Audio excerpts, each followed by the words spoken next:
Good day, everybody. This is Yin Yang in California with Morsels of a Thought number 1634. I try to inspire you to have a great day with knowledge and information that turns into wisdom because knowing the right thing to do in your life is called wisdom and doing it is called virtue. But we process this knowledge and then we bring it into people's life experiences, and people who come up with all their life experiences are producing for us wisdom. Knowledge on the scale of wisdom is a whole different thing. That's why wisdom is its own word. It's because it's very, very well processed knowledge that has to do with what you have tested and tried and is true. So we're going to do Lady Jen du Plessis, How to Take Your Business to New Heights. The book is called Launch, Launch, with an exclamation point at the end. Launch, Jen du Plessis, page 96. Okay, so here we go. This is on chapter 4, part 10. Replace it. Don't erase it. That's her chapter. The big idea is when something important, such as a closing, conflicts with a business building activity you have on your daily schedule, don't erase that activity. Move it to another block within your schedule on the same day so your business building efforts are consistent. An anonymous person said, "The story of life is written in ink, not pencil. You can't go back and erase the past, so live for today and make good choices for tomorrow." It's good. It's interesting. Okay. One thing that really keeps your business moving forward and growing is consistency. Any top producer that you talk to will tell you that they consistently do the same things over and over. They don't really get excited about some new thing and do it for a week or two and then drift away from it. Consistent application is what sets you up for success. Think about this in sports terms: love film or hate film. Tom Brady is the perfect example of consistent application. His experience shows that consistent practice, study, and training will lead to long term success. Would he still be playing football at an extremely high level at 40 years of age if he didn't consistently work on his preparation? It's unlikely. So, consistency in what you're doing makes you better. And yes, it might feel mundane because you're saying the same scripts over and over and doing the same things over and over, but I promise you it's going to make your business extremely successful. This is especially true when applying principles of time compression to your schedule. Let's say you're applying the practice of time compression and you're trying to be consistent about it, but an issue comes up, and it's something that I'm finding happens to my coaching clients and others I talk to. What do you do when a closing occurs from 9 to 10 on any given day, and what is the time you have set aside for your first and 10 phone calls? If a closing comes up that interferes with your first and 10 phone calls, do you say, "I'm sorry, I can't go to the closing because I have an appointment"? Of course not. You want to go to the settlement. But what do you do about your daily phone calls? Do you forget about them for that day? Do you try to double up the number of calls you make the next day? Do you try to slot in an hour somewhere next week? Instead of erasing that time for the day, I strongly encourage you to replace that time somewhere during the same day. If you can't make the calls from 9 to 10 because of a settlement, then make the calls from 11 to noon or from 3 to 4. The key is, don't erase that block off your schedule and don't take it off of your activities for the day. Put this important activity somewhere on your schedule for the day to develop day to day consistency. The key is to still make the calls that day. What ends up happening when you erase a key business building activity off your calendar is it never gets done. If you repeat this for a few days, you will begin to drift away from your goals. Well, you say, Just a little drifting away from my plan won't really hurt me, but think about it this way. Let's say a plane is flying from Las Vegas to Boston and it drifts off course consistently every hour by just 1/2 a degree. What would happen? Well, it would miss Boston, just like the plane. What may seem like minor drifts, minor adjustments, minor erasings, quote unquote, that you do every now and then will cause you to go off course and miss your goal. The problem is that you won't know you've drifted until later when it's too late to make a course adjustment. Excuse me while I take a sip. Oh my goodness, goodness, goodness. Mhm. The more you erase things from your time blocks and don't replace them on the same day, the more inconsistent you will become. The more inconsistent you are, the more likely you are to go off course and not hit your goals. Then you wonder why you're not as successful as you want to be. You wonder why your numbers are lower one month, then higher, only to drop again. Inconsistency in your effort is what can cause these peaks and valleys. You develop a lot of business through consistent business building activities, and then when the loans come in, you slack off. The issue is at the end of the month when all the loans have closed, then you have fewer loans coming the next month. Then you get more consistent about doing your business building activities again, and it becomes an endless cycle of ups and downs. It's important to remember that if you can't get to something that is on your schedule, aside from the fact that I'll always stress that you should stick to a schedule, don't just erase it from your calendar.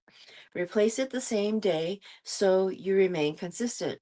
Trying to move a business building activity to a different day will take you off track. I promise you it will, because if you tell yourself, well, tomorrow I'll make phone calls for 2 hours, it's likely you won't.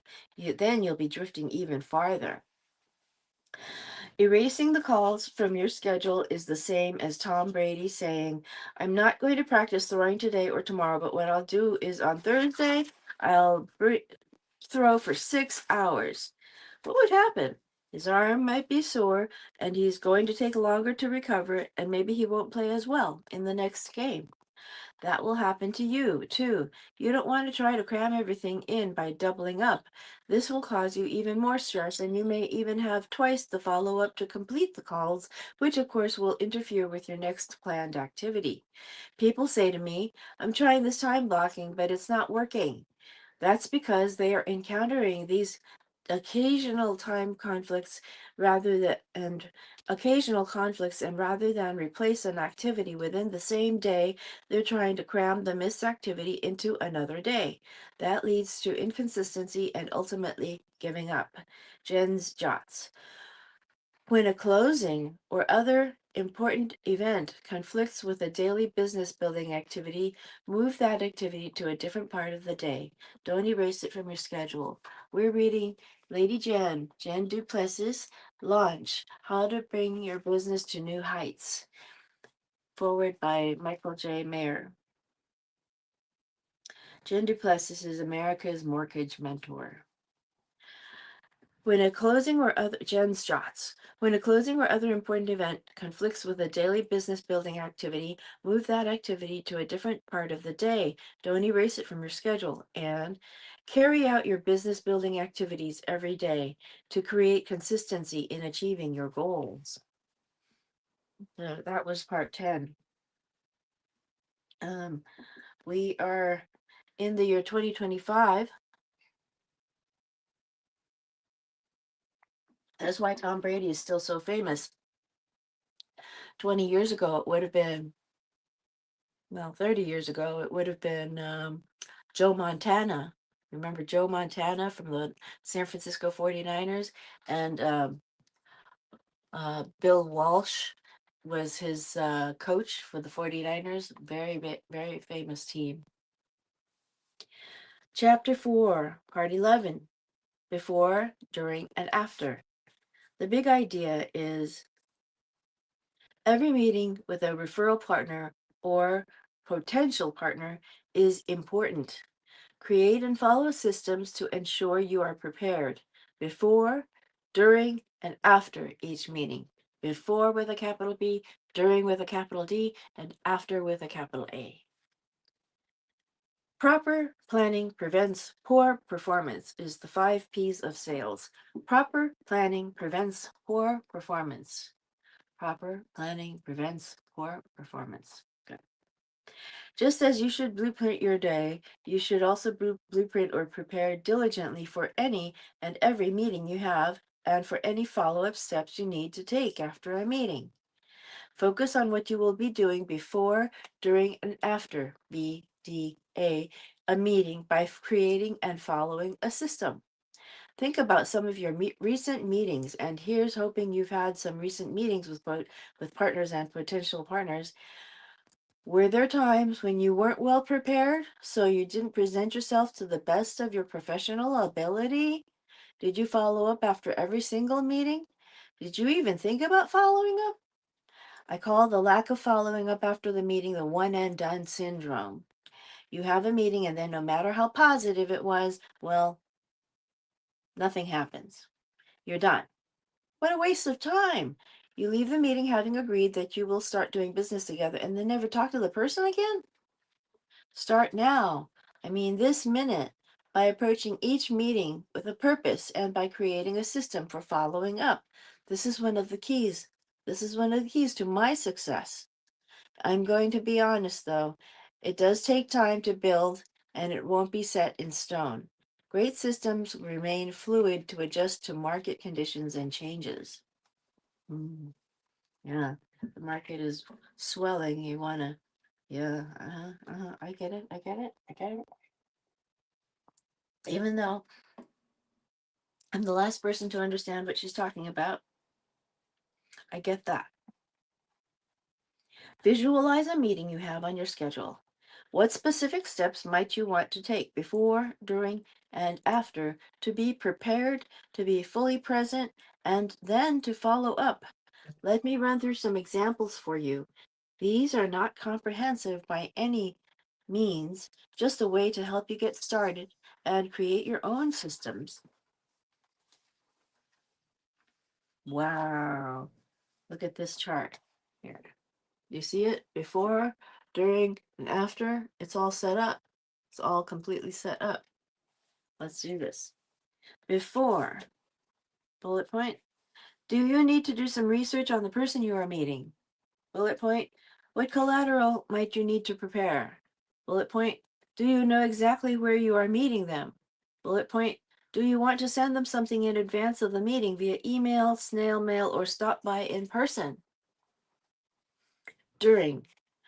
Think through how you want the meeting to go. What questions do you want to ask? What is the goal of the meeting?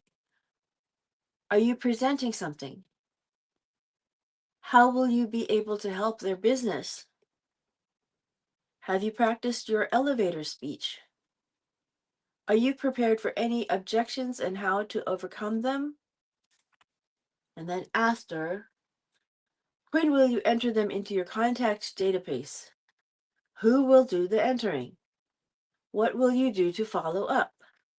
Have you given yourself enough wiggle room in your calendar to actually do the follow-up you promised? How will you deliver? How often will you follow up and by what means? Email, social mail, media, in-person, phone, mail, etc. How often will you follow up and by what means? Email, social media, in-person, phone, mail, etc. Create a system for follow-up communication. After my first meeting with a referral partner, I communicate with them 7 times over the course of 70 days. Every 10 days, just as they are about to forget me, I get in touch with them in one of several ways. I email something that is of interest to them personally or in their business. Call them to check in. This is one of my first and 10 calls. Stop by their office. Make a social media connection. Send them my monthly newsletters, snail mail and email, video text, write a personal note, or send a success story. After 70 days, if we are not working together, we will never We never will. I move on. Note, I do, however, keep them in my community database. Action steps you can take. So she's got a contact database and a community database. So what we are reading about is action steps you can take in Launch, How to Take Your Business to New Heights by JenDu Plessis, America's Mortgage Mentor, forward by Michael J. Mayer, The 7 Levels of Communication. It is spelled like Plessis. Action steps you can take. In this is book chapter 4, part 11. Here are some action steps. Ooh, we're on page 101. Here are some action steps you can take to prepare before, during, and after. Think through what you want to accomplish in your meetings. Create and or print your collateral for meetings.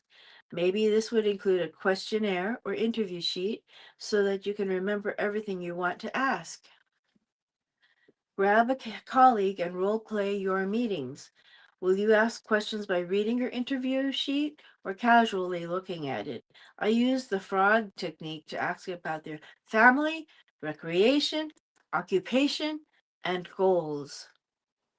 What if there's an objection to your proposition? Develop responses to overcome anything that could possibly arise. Make a list of all the things you could do to keep in touch with someone. See the sidebar for ideas. Add ideas that work for you. Use those ways to communicate in an order that makes sense for you. I typically start with a personal note, but there's nothing to prevent you from starting with, say, a social media connection. Jen's Jots. This was a short but very important chapter because every single line meant something. Approach every meeting with a purpose and a plan, and create a system for effective follow-up after the meeting. Visualize specific actions you might want to take before, during, and after BDA to be prepared, to be present, and then to follow up. Create a system to implement follow-up communication with a potential partner after your first meeting. System. That's a system. You want to write those systems down. That's for certain, for certain, for certain. Okay, here we go. Water.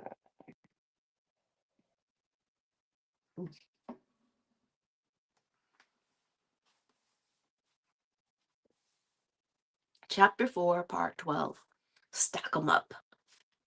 Stack them up. The big idea. Leverage more benefits and value from your meetings with referral partners by having a weekly stacking day.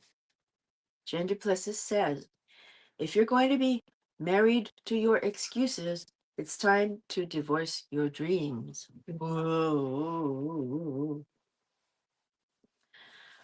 She says, I'm always looking for ways to get maximum benefit and value out of my time compressed daily calendar. One way I do this is by having a weekly stacking day in my time blocked schedule. It sounds like I'm piling on more work, but I'm not. What I'm actually doing is leveraging consecutive meetings with partners to create more connections and value for my partners, and this increases my value to them. I began this practice a little over 4 years ago and haven't stopped since. In fact, several of my referral partners sometimes now ask me, am I being stacked at this meeting? Stacked. They know that being stacked means they are going to be introduced to someone who may benefit the expansion of their business. Wow, that's kind of cool. Here's how it works. On my stacking day, I schedule consecutive meetings with 3 of my referral partners at the same location. My usual schedule is meeting number 1 at 11 o'clock a.m., meeting number 2 at noon, and meeting number 3 at 1 o'clock p.m. My goal in having my meetings back to back is to be able to introduce my referral partner at meeting number 1 to my referral partner at meeting number 2, and my referral partner at meeting number 2 to my referral partner at meeting number 3. I try to match partners so the introduction will benefit them and their business. For example, I might introduce a real estate agent to a divorce attorney, and then the divorce attorney to an estate planner. Of course, you need to know about your referral partners to know who they want to be connected with. Remember the questions to ask when meeting partners. I make sure that what I plan to talk about during each of the meetings can be wrapped up in about 50 minutes. When the partner for meeting number 2 arrives, I can easily and quickly make the introduction as the partner from meeting number 1 is leaving. As I said, you will need to have learned enough about your referral partners to know who they want to meet or know how about their personal needs and goals. You know what's interesting is I've had meetings like that where people have introduced me to somebody, and I've done what I call the rules, which I read on Tuesdays and Thursdays, and things would pan out only if they were interested in talking to me. Hmm, interesting. Well, the logistics. To get your stacking day underway, book a reservation unless I contacted them. To get your stacking day underway, book a reservation at a local, quote, nice restaurant from 11 o'clock to 2 p.m. You will have to locate one that opens at 11 to accommodate your first meeting. Let them know that you would like a standing reservation for every week on the same day. You can also give restaurant staff the names of the partners who will be coming to meet you. The staff will be glad to assist you by letting you know when your next guest has arrived or bringing the person to your table. Be sure to be nice to the restaurant staff and also tip them well.